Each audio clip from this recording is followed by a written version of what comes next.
All right, I'm Michael Hartzman. Today is Tuesday, April 21st, 2026. And sitting in for my partner Dominic Tavella is once again Andrew Gilmartin, Director at our own Lebenthal Wealth Planning. How are you, Andrew? I'm doing well, Michael. Good to be back. How are you? Good to have you back. Everything is well. So we took last week off, but let's kind of jump into it. Um, the news keeps happening quickly. The Straits of Hormuz are open or closed, depending on you know what time of the day it is. We're in a ceasefire or not, depending on what time of the day it is. And to me, the market just seems to gotten a little exhausted from all this, and just seems to be doing market stuff again until it needs to react to some more dramatic headline. The headline I looked at happily right before the podcast started was Trump says the ceasefire now is in place indefinitely. So whatever that means. But just to get to the numbers, last week was a good bounce back week. The S&P was up 4.5. The Dow was up a little bit over 3. The Nasdaq was up 6.84. I guess risk is on again. And year to date, which is amazing to me with all the headlines we've had to endure. If you remember, Jack Manley talked about that 2 weeks ago from JP Morgan. The S&P is up 4.47 through Friday, April 18th. The Dow Jones is up 3.35, and the Nasdaq is up 5.46. And I apologize, Friday, I think it was April 17th. But nonetheless, here we are. To quote my favorite philosopher, Yogi Berra, it's kind of like deja vu all over again. I mean, what do you make of all that stuff I just threw at you? There's a lot to take in, right? A lot of not to unpack. Consumer sentiment's low, headlines seem to change by the day, and yet underlying fundamentals are showing okay. Corporate earnings have been good, but to your point earlier, and what we've been telling clients basically since the beginning of the year, back to Jack's episode and all the headlines seem to be driving the markets. And I don't think it's surprising that when we got to a better conversation with Iran, that markets started to take off in the last month. Things like technology have really taken off, and year to date, two of the 10 sectors are only down on the year.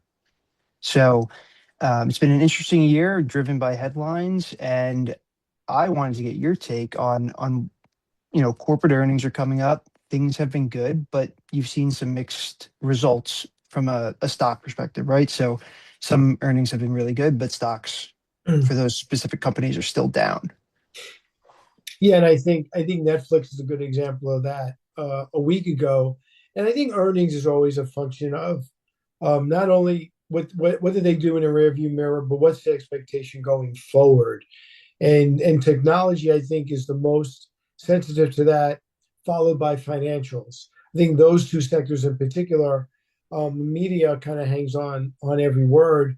But overall, earnings aren't bad, and I think earnings in particular are trading 12% higher on a year-over-year basis. So as a whole, I think that's pretty strong. But I do think there are certain pockets and certain sectors that you pointed out, technology, software in particular, in that sector has been soft because the expectation going forward is a little bit unknown based on, what AI may do to disrupt that. So, yeah, which is really interesting because last week the Nasdaq was up almost 7%. So, as I said before, if you don't like the headline, that's fine. Come back tomorrow. Right. Things are changing in a world where news is really making moves. And, you know, we were fortunate enough to have a great client appreciation brunch over the weekend. Those that were able to attend, we were happy to have them. And, one of our clients asked, how do you kind of decipher which headline to trade on and which to not? And, I'll let you talk more about this, but we don't trade headlines and we don't day trade. But it is a good question. I wanted to know, how do you answer that question? How do you see the headlines and kind of decipher what makes sense to move on and what makes sense to stay put? You mean you weren't listening to my answer? You were indulging in the locks and balances? Is that what you're telling me? The brunch was great. For those that weren't there, I wanted them to hear your great answer again. Thank you. The food was good too. So look, the way I answer that question is we have to take the headlines and look at the underlying root causes of that. And this particular gentleman, I believe, was asking about the war in particular. And for us, we've been to enough meetings, me, you, and Dom and our team, to look for the red lines and look for parameters that if they happen, they're breaking through those headlines. And I think as it relates to the war, the easy red line is the price of a barrel of oil. And the red line in that particular case is $150 a barrel. So the headlines might be disastrous, and sometimes they are. And we're in a war, and that's always horrifying, especially when people get killed. But economically, wars, the economy's been through many, many, many wars. So when we sit with economists and portfolio managers and they tell us at $150 a barrel of oil, then we could talk about a recession. Then we could talk about runaway inflation. Then we could talk about the economy really being brought to their knees. Because not only does it cost more to fill up your car, it costs more for jet fuel. It costs more to fill up heavy equipment. So I think what we have to be mindful of is what's behind the headline, and what are those parameters that we have to keep an eye on. Absolutely. And another headline that kind of crossed the tape today is Kevin Warsh is finally sitting in for his confirmations. What are we thinking around portfolios, economic outlook, market outlook as we go through those proceedings and in the next couple of months? You know, Okay, assuming so this, Kevin Warsh is being nominated to be the next head of the Federal Reserve. right? And the thing that everyone's keeping an eye on, as I just mentioned, in inflation and runaway oil and gas prices. And look, even if oil stays right where it is now, between 80 and $100 a barrel, gasoline is still around 3.50 to $4, depending on where you are in the country, and that's inflationary. So he has to be mindful of inflation, but also he has a boss who this morning, before he started to testify, comes out and says, I'll be disappointed if Kevin Warsh does not lower interest rates immediately. So before the guy even has the job, his boss, and that's the president, is setting expectations of what he's expecting. And the Fed is supposed to be independent. So I think right now, Andy, many Fed watchers are giving Kevin Warsh the benefit of the doubt. But again, he's got an audience of one sometimes, and that audience of one could be a tough cookie. So a lot more to come on that as these confirmation hearings continue, and then ultimately what the Fed looks like under his control.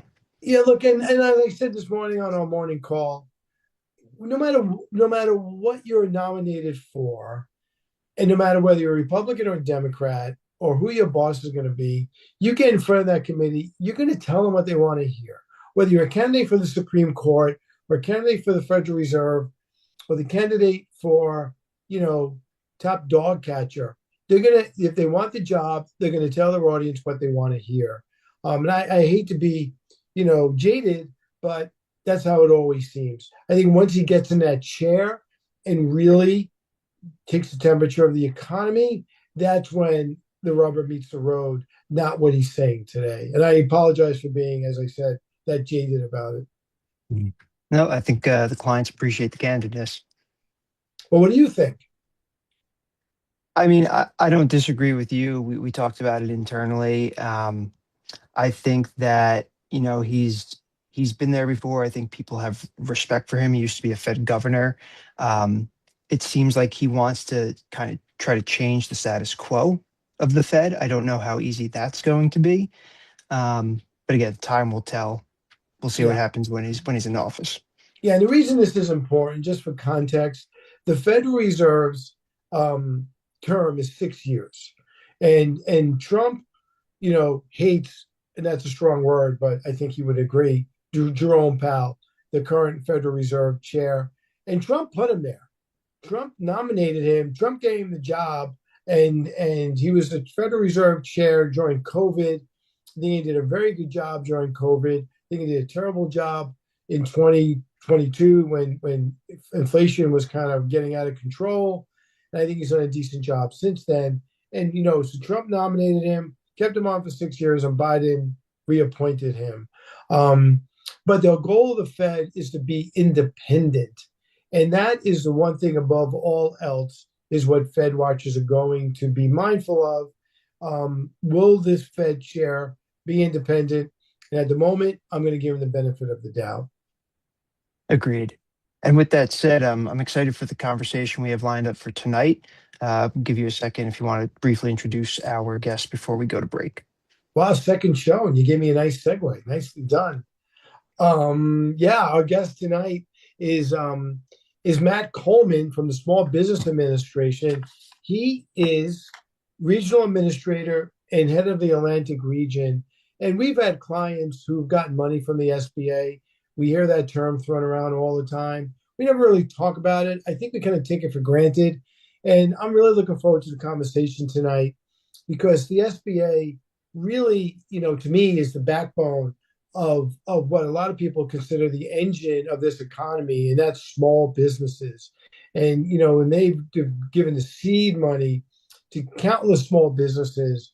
So tonight we're going to learn a little bit more about the SBA, and any, budding entrepreneurs who are listening, maybe they can learn a little bit how they can benefit from the SBA services. So we will be right back with the head of the Atlantic region of the Small Business Administration, Matthew Coleman.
All right, I'm Michael Hartzman, back with Andrew Gilmartin, sitting in for my partner Dominic Tavella tonight, and our special guest, Matt Coleman, Regional Administrator of the Atlantic region of the SBA, the U.S. Small Business Administration. And Matt, we're honored to have you on. It sounds like you got an important job. There's a lot of flags over your shoulder. So welcome aboard, and thank you for making the time. Thank you so much, Michael. Thank you, Andrew. It's a pleasure to be with you today. Well, thank you. So let's just start where I always start, kind of 50,000 feet in the air. Sure. The SBA is a term that we've all heard kicked around all the time. And I do think, as I said before, before we close the first segment, it really is kind of the seed money for the little engine that could, and that's the small business of America, which really is so important, so vital to our economy. So why don't we just start there and talk a little bit about the SBA and what you guys all do, how difficult is it really to get funding for a small business? Sure. Let me first tell you a little about our federal agency, the U.S. Small Business Administration, or the SBA. Our leader, Administrator Kelly Loeffler, was appointed by President Trump early on in his administration. The SBA helps power the American dream for entrepreneurs all across the country. We have been a federal agency since the Eisenhower administration, so not as long as the U.S. Department of State, but we've been around since the 50s. As the leading voice for small businesses within the federal government, the SBA empowers job creators on Main streets in communities in New York, New Jersey, Puerto Rico, the Virgin Islands, California, Washington, Texas, Oklahoma, every state and territory of the United States.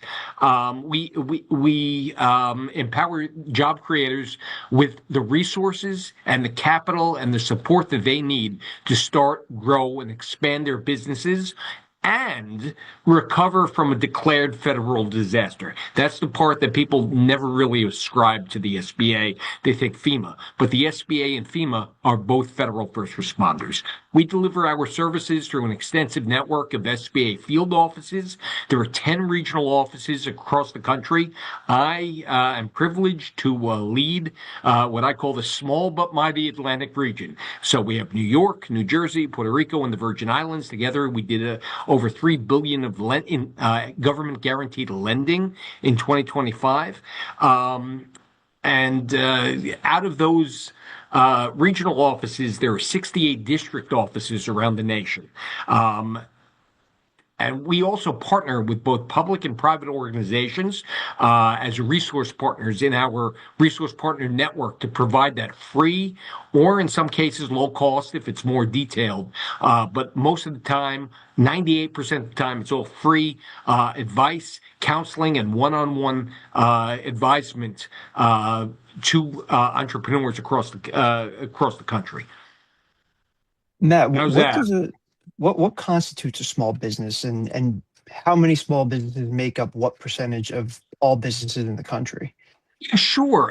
Well, it's funny. It's funny you should ask that because the federal definition of a small business is in general, I will say, an entity of 500 or fewer employees. That is overwhelmingly, I would say, 99%. 99% of of all businesses in the United States are small. And what we've really seen are entrepreneurs and small businesses and small business owners really maximizing the current opportunities out there. There are, you know, the estimates are different every year, but it's close to 36 million small businesses, depending on definition. But that's the number we go by at the SBA. I mean, different states and localities obviously have varying definitions. In New York State, for example, they consider a small business 100 employees or fewer. The Chamber of Commerce, the U.S. Chamber of Commerce recently put out a report also supporting this by noting that 99.9% of all U.S. firms are actually small by the federal definition. So hopefully I have answered your question, Andrew, with that one.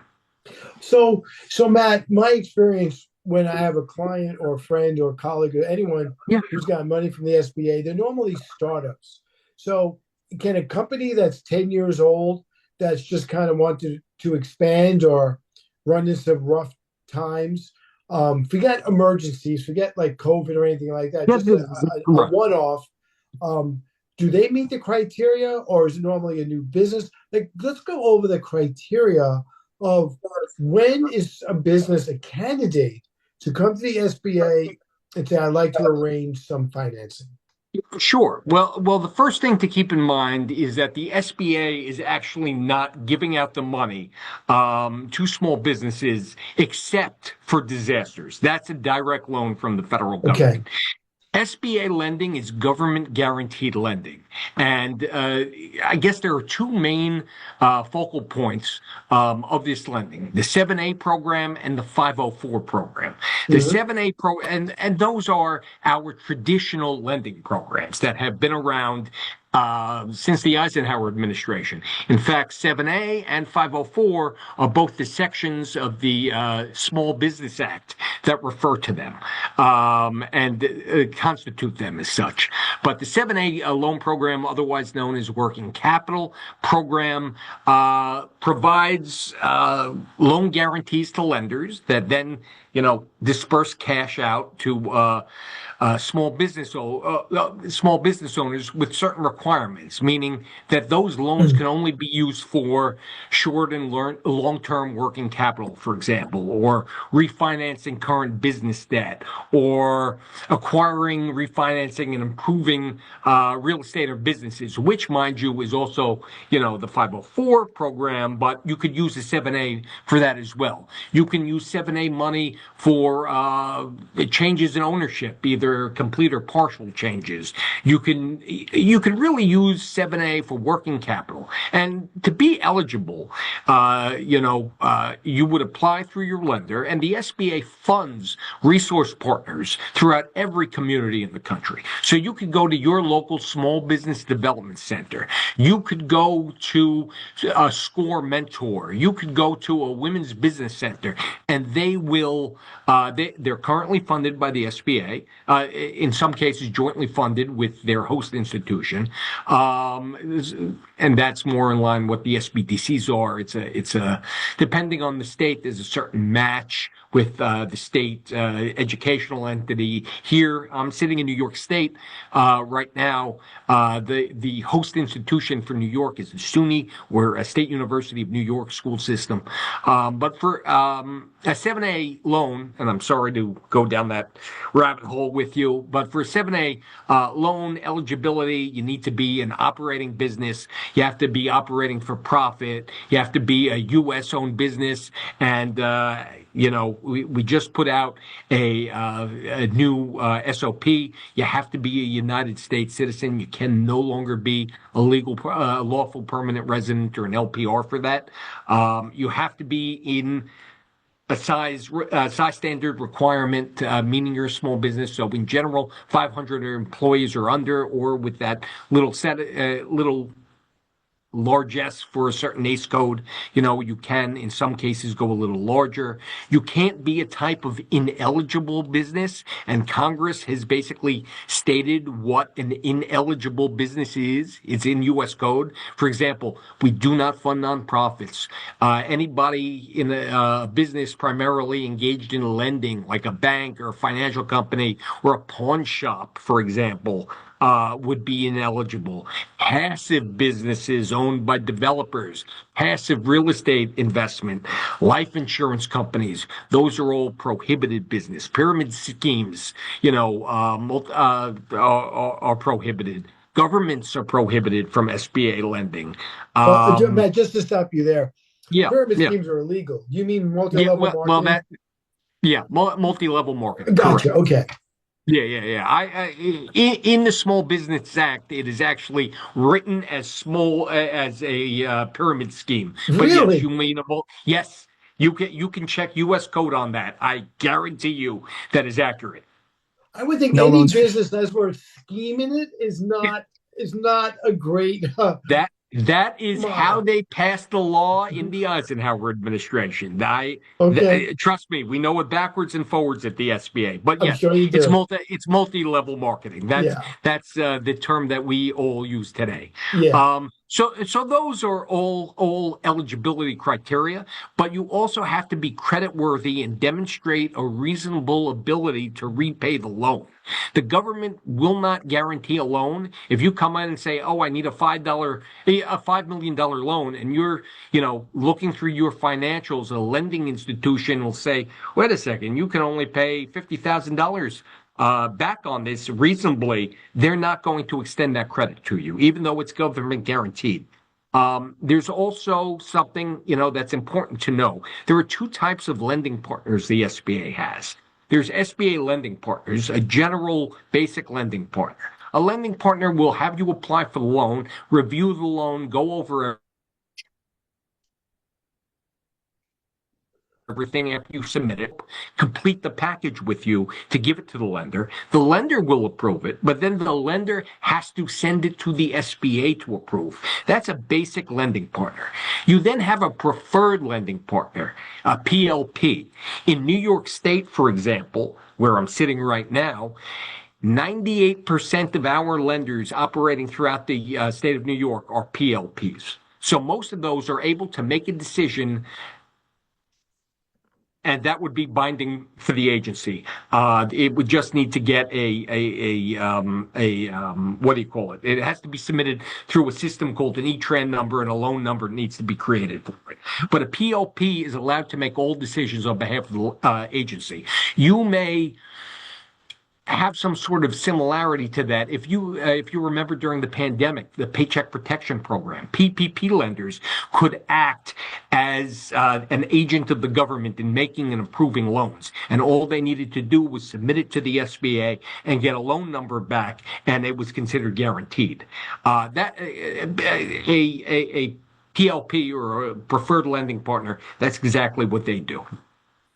Matt, you were kind of getting into the underwriting of these loans for Yeah, sure. businesses, and how does that differ from, traditional bank underwriting, and why would a small business start with the SBA rather than trying to find other means of financing? Yeah, sure. SBA focuses pretty much on a borrower's ability to repay, their credit worthiness, and the viability of the business.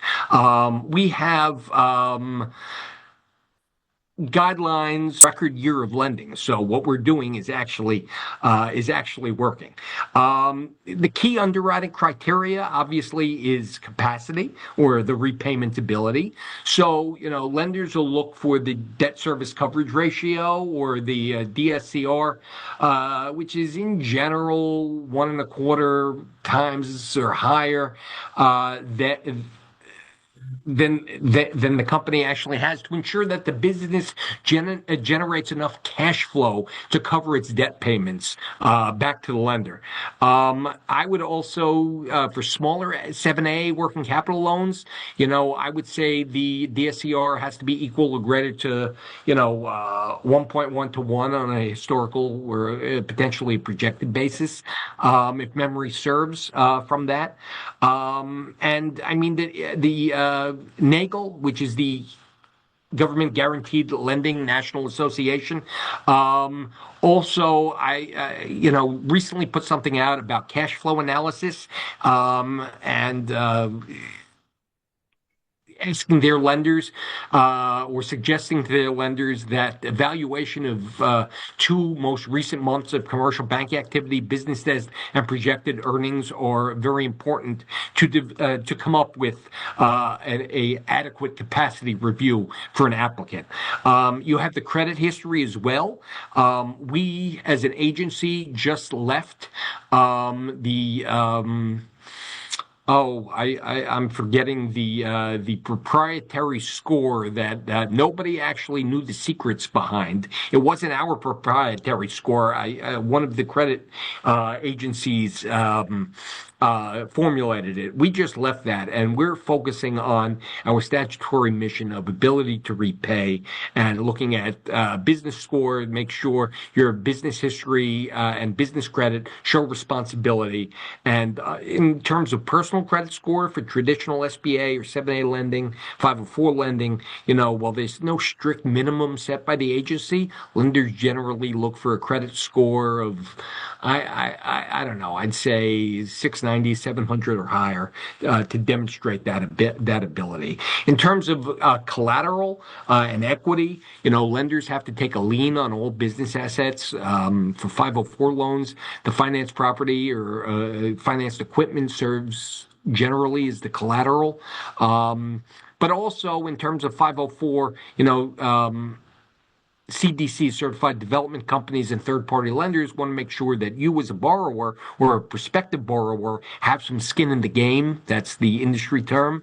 And they usually require a prospective borrower, to contribute 10 to 30% of the total project cost or the total amount of the loan, to make sure that, you're involved too.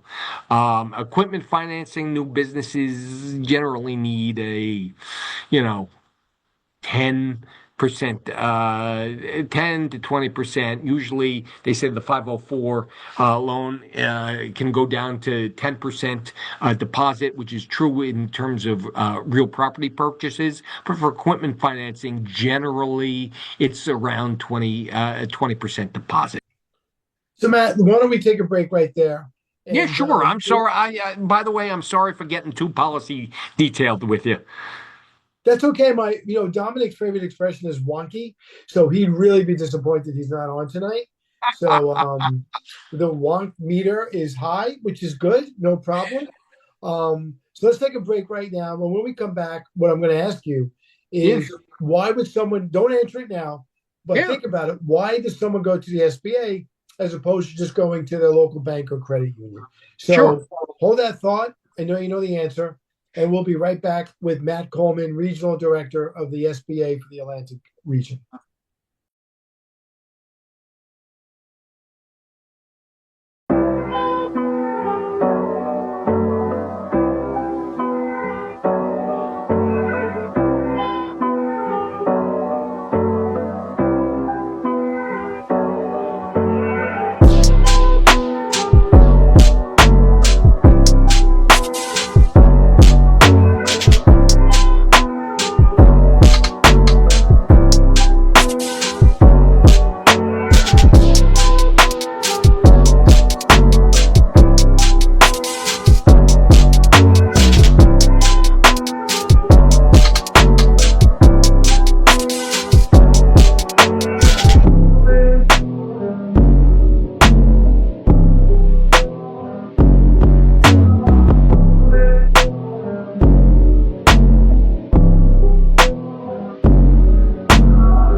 All right, I'm Michael Hartzman on the Lebenthal Report, back with Andrew Gilmartin, sitting in for my partner Dominic Tavella, and our special guest this evening, Matt Coleman from the Small Business Administration, Regional Administrator of the Atlantic region.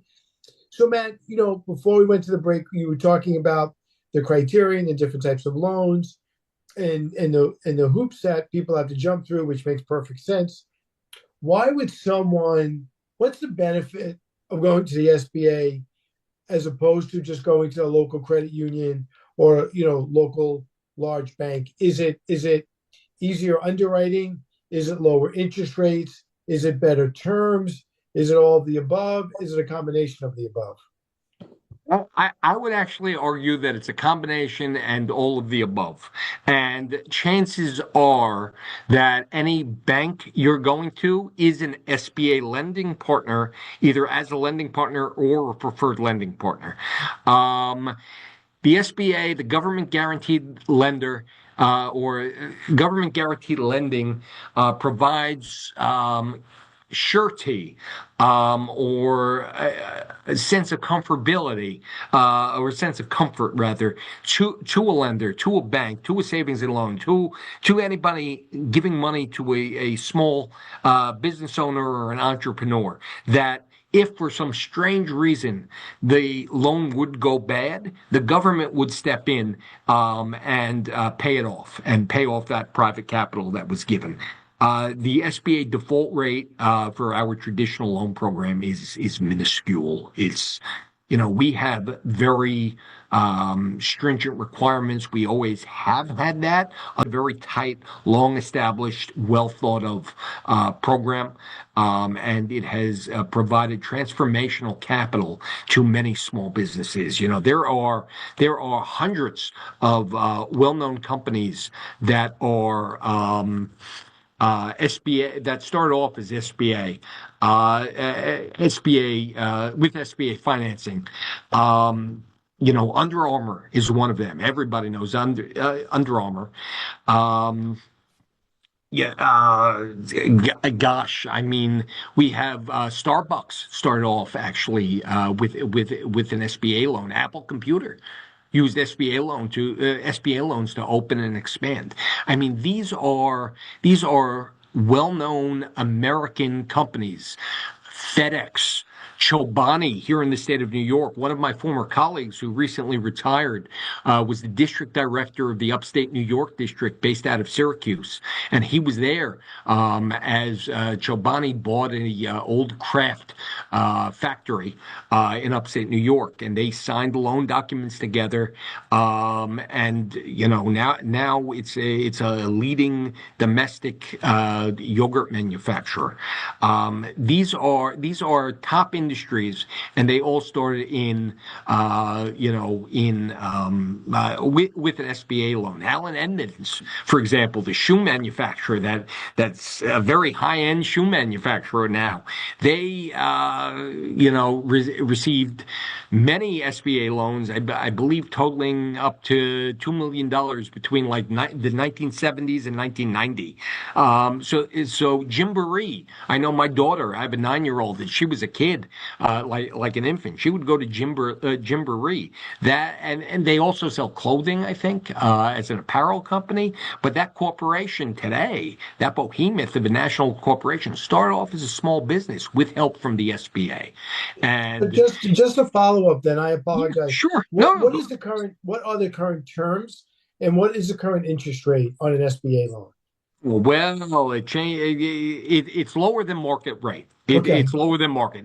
I would have to look at the lending report to see, and day after day it changes. But it's lower than market rate. I wish I had my lender. but as a criteria, is it a half a point lower? I mean, what's like the normal benchmark lower? Is it a quarter point, half a point? I'm just curious. In terms of I'm sorry, The in interest terms rate. of the 7A working capital. Yeah. Oh boy, let's see. I would say it would generally fall in a range as between like 3 to 7% above the prime rate. Okay. Um, yeah, I would say the maximum rate is typically base plus three. If I had Okay. to, if I had to guess, and obviously conventional rates are much higher. They're Yeah. No, seven it's to very 12. attractive. Yeah, it's 7 to 12% above Okay. prime is a Yeah. conventional bank rate. So I mean, yeah, the while the SBA loans have that lower interest rate, and I will put out there, they are a long-term instrument. They are much longer than a bank loan, and our repayment terms. Yes, They generally are longer, 10, 15 years, 20 years in some cases. Obviously, that differs than our disaster loans. Disaster loans are long-term, low-interest loans that go up to 30 years. Um, but I mean, yeah, they're better than conventional bank rates. Absolutely. That's amazing. It's amazing Well, to me that's those names that you mentioned earlier that everyone's familiar with, yeah, FedEx, sure. Starbucks, that started with a partnership through the SBA. Yeah, absolutely. And those companies now, right, you can look at them as big indicators of how the economy's doing. Yeah. Whether people are ordering packages or getting coffee in the morning. Earlier, you mentioned that we're coming off a record year of SBA loans, and that was on top of a year headlined by tariffs. Where are we with lending year to date in 2026? And what kind of Uh, indicator is that for the economy? Yeah, I have not actually run a report for 2026 yet. I mean, we just finished Q2. Our fiscal year is the federal fiscal year is October 1st through September 31st of every year. So I have not actually gotten that report yet midway because well, I haven't gotten it from all my district offices yet to see what the microcosm is here, but I would still say it's strong. I mean, when I'm out in the community, when I'm meeting with lenders, and when I'm meeting with individual business owners in a chamber of commerce setting or a larger setting, everybody's interested in the number one thing: how they can access capital to work for them. And again, we have that we do have that differentiation from a conventional bank loan in that we have more favorable terms. As far as the economy, and I would think the SBA would be, somewhat of an economic indicator of, when the economy is strong, people are more confident in starting a business. So my question is, counterintuitively, when the unemployment rate spikes, I'm talking about right now, just about in general, the SBA's been around 70 years. Mhm. When the unemployment rate spikes, do you also see more interest in getting SBA loans? Because quite frankly, people are just tired of the rat race, tired of working for someone else, and have an interest in starting their own business and reaching out to you? Or is it kind of the opposite? When the economy is strong and people have more confidence in starting a business, or looking to grow their business, then, or really it doesn't matter? I mean, the economy, is not necessarily driving the activity of the SBA. I would argue that I think there's demand every year. I mean, historically for a decade, for example, where I'm sitting right now in Metro New York, the Metro New York district office of the SBA has always done around 1.2 billion dollars in lending a year, and that's for over a decade. I mean, last year and that's even true. I mean, yes, there was a little down point during the COVID pandemic, but PPP and COVID idle and the SBA's 1.6 trillion in economic aid made up for that. Um, but historically, it's always hovering around that number. What I'm seeing now is that there's more of a there were more small businesses formed and more need for capital to hit the streets. I mean, it's a priority of the administration to not only get more money out to small business owners, but what we're doing is trying to add lending partners throughout all the communities we represent. I say the Metro New York district where I'm sitting. The Metro New York district, yes, it's Manhattan, which is right out my window, but you also have rural communities like Suffolk County, areas in Dutchess, Putnam, Rockland County. You also have suburban communities. So this is just a little microcosm of the country, just in this one SBA district office, which, mind you, is the overall office. But I mean, more so, I think the Federal Reserve, did point out in several reports that as traditional bank credit does get tighter, and banks and lending partners become a little more conservative on their general bank small business lending, and conventional loan products, SBA guarantees provide that sense of certainty, and mitigate the risk, for that institution. So if the SBA is there with the federal guarantee, they're more likely to loan out that money to that entrepreneur, to that small business owner to start, grow, or expand their venture, whether it be a startup or whether it be a decades long family owned small business, no matter what industry. Matt, it sounds like you really have the backing of the administration, which I think is amazing. So I have to ask, were you guys affected last year when Musk was in administration and had all those Doge cuts? I would say no. I mean, we lost two employees due to attrition. They retired.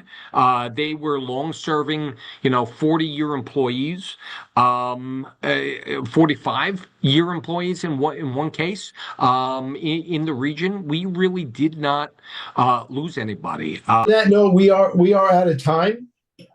We appreciate the time you've given us tonight and educating us on the SBA. So last point, if someone wants to reach out to the SBA and looking for some financing, what's the Yeah. best way for them to get a hold of your agency? Yeah, sure.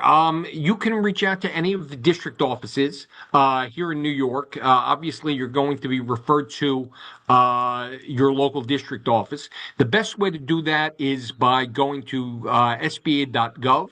And once you get to SBA.gov, you can click on the local assistance button.